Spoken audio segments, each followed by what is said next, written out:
Could you maybe tell me a little bit about like your upbringing, where you came from, and how you got into the sport of boxing? Yeah, I grew up in North Philadelphia, born and raised. My parents are from Puerto Rico.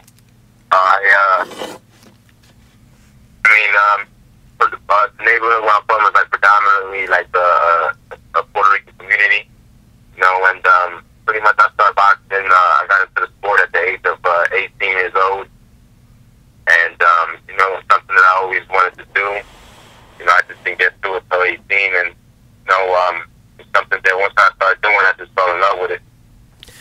Got you. Now, how did it come about to where you were introduced to boxing? Did it come by chance, or could you kind of tell me how you were introduced to the sport? Yeah, I pretty much, I just grew up a big fan of it, and my father was a big fan.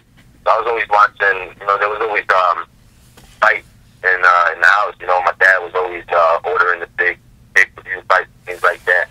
And, I just looked up to the fighters, man, and, I was at 18, I just kind of figured that I wanted to do something with my life, and boxing was something I wanted to try. And I just walked in the gym, and, I asked about to join, and the guy who was running the gym, he said I was too old. He told me to stick to basketball, because I had a basketball in my hand. I walked in the gym. Right. And so when I'm walking away, Billy Briscoe, who's my trainer now, he actually caught up to me in the street, and he told me, come back tomorrow. And I did, and ever since, I've been with my trainer, Billy Briscoe, ever since. And, since you came to the sport at 18, do you feel you've been kind of learning, like, as you go, as opposed to a guy who has, like, a long amateur career? Do you feel, in some ways, you've just had to kind of learn quick in a lot of ways? Yeah, without a doubt. I think, starting boxing at 18, and just having 11 amateur fights, I started pro at 19. I was definitely learning on the job as a pro. I think that's why, it was tough for me in the beginning part of my career. I always had the heart and the will to win. I just didn't have I just wasn't seasoned, or I didn't have the experience. But at the same time, I'm a very athletic guy, and I just picked up quick, and everything at this point in my career started to come along. I think the fact that I had a tough career pretty much just taught me how to fight. So it's hard to do it that way, but it worked out for me. And you mentioned your trainer, Billy Briscoe. Could you tell me a little more about the connection you and camaraderie you have with him, and what it's like working with him, and the things he kind of teaches you? Yeah, it's the perfect combination, me and Billy, because he's an old school trainer. He's young, but mentally he's an old school guy. He was taught by Willie Mozon, who's a throwback Philly fighter, and a trainer. And so he has the old school mentality, but at the same time, he allows me to add my own flavor to it. And our personalities, it matches.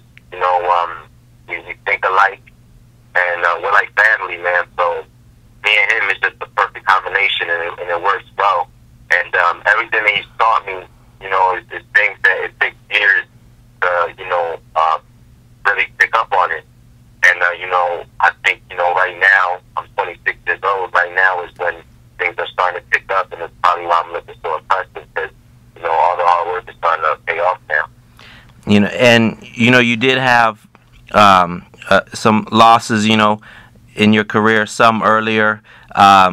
Was it ever a time to where, when you suffered any of those defeats, that you had any doubt about, your career? I mean, did it ever mentally, was it hard for you to kind of get past that?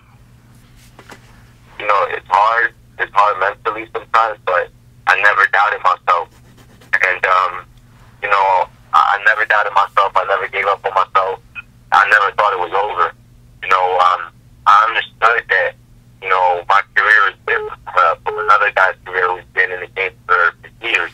As, most fighters grow up in the sport as, being in the gym since they were 10 years old. This was something that I picked up at 18. knew that I had to be patient, and I knew that it would take time. So I never gave up on myself. And, you know, it takes a special type of person to have that mentality, man. And I have a really strong mind. Boxing is mental. It's a mental sport. And mentally, I'm really strong. I never quit on myself. And I think is why it makes me such a dangerous fighter now, because the tough road that I took, you know, it's going to make you or break you, and it pretty much made me. You know, and I think that's what makes it so dangerous, because I have all the confidence in the world, because I've been through the tough times, so I know what it is to be going through the tough times, man. So, you know, right now I'm just taking full advantage of all the wisdom and experience that I've gained in my career. Got you. And, you know, your fights with Saku Powell and Charles Whitaker, they were fights, you know, kind of long-distance fights against cagey veterans. Do you feel it was actually beneficial to kind of go through that, to where you had to have patience and slowly break them down as you close in on a title shot? Like, was it important to have those kind of fights in recent bouts? Yeah, exactly. You know, I think if you look at my last 3 big fights, which been on NBC Sports, you have 3 different styles. You know, you have a Soto Perez who never been stopped. He's a pressure guy. And I was able to flip the script and apply pressure to him and stop him. And then, you know, Saku Powell is the guy who's a slick southpaw, who they actually pushed up on us about a month going into the fight. So we were getting ready to go out Julio. And next you know, we get a switch with a slick southpaw. And, you know, so we got a different look. And, you know, we broke him down little by little. And then Charles Whitaker is probably one of the hardest guys to take out, because there's nothing harder than trying to take out a crafty veteran who knows how to survive. That's the toughest guys look good at, to look good on. And, you know, we took care of business, man. So I'm really proud of these my performances. And, you know, I think it's a plus for me to move on. And, you know, looking at 154 pounds, some people, they look at, you know, Saul Alvarez. You know, looking at him, a young champion, what are your thoughts on his skills, and how is a fighter like that, how do you beat a guy like that? Well, you know, I like Saul Alvarez. You know, I think he's a good fighter. You know, young, hungry guy. You know, but you know, I feel the only thing that separates Saul Alvarez is the fact that he's a superstar. I think that's the only thing that separates us. You know, I feel like I fought better competition, and I've had a tougher road in it. You know, Saul Alvarez, you know, his last fight was the smaller guy who, you know, you can just take advantage of. And, you know, when you're in the ring with a guy where you don't respect his power, it's really easy to just manhandle him. You know, the guy is not going to hit you with anything that you want. And then, you know, he fought Shane Mosley, but, you know, it was Shane Mosley. It was, you know, Shane Mosley was already washed up. Mm-hmm. So, you know, I think Canelo was a good fighter, but, you know, I think that the advantage I would have in the ring with Canelo would be that I have the experience of having different looks and the ability to adjust. And I've been through adversity, and he hasn't been through that yet.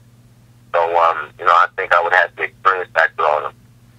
And would it be real surprising if a guy like K9 Bundrage, if Andre Berto was to go up and wait and get a shot? I mean, what would be your thoughts if that fight would happen? You know, it is what it is. I feel like I don't think it's fair. You know, he tested.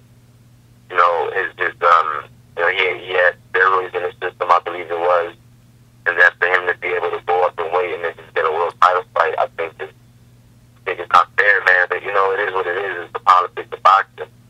But you know, I'm not gonna focus too much on that. I'll just stay focused and continue to train and wait for what's next. You know, I'm hoping that, you know, I can get Canelo Alvarez next. I think a fight between me and Canelo would be great. I think it would be South season with his style and my style. So, you know, I'm gonna just stay focused. You know, if I don't get the big fight next, I'm gonna keep the ball rolling, and you know, I'll stay busy. And then the next fight, I'm hoping it'll be in December. Got you. And last thing I was going to ask about, you know, Miguel Cotto, Austin Trout. Like, how familiar are you with Austin Trout, and what chances do you give him against Cotto? we tweet each other every now and then. You know, I actually wanted to fight Austin Trout. You know, he actually wanted to fight me as well.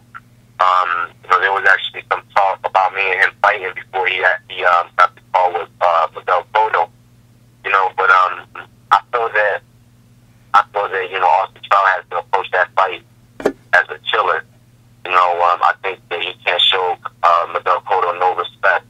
You know, I know Miguel Cotto is a future legend and a future Hall of Famer, but you know, he has to go in that fight and let Miguel Cotto know that he's a young, hungry guy, and just, you know, have no respect for Cotto. If Austin Trout approaches that fight, I give him Cotto's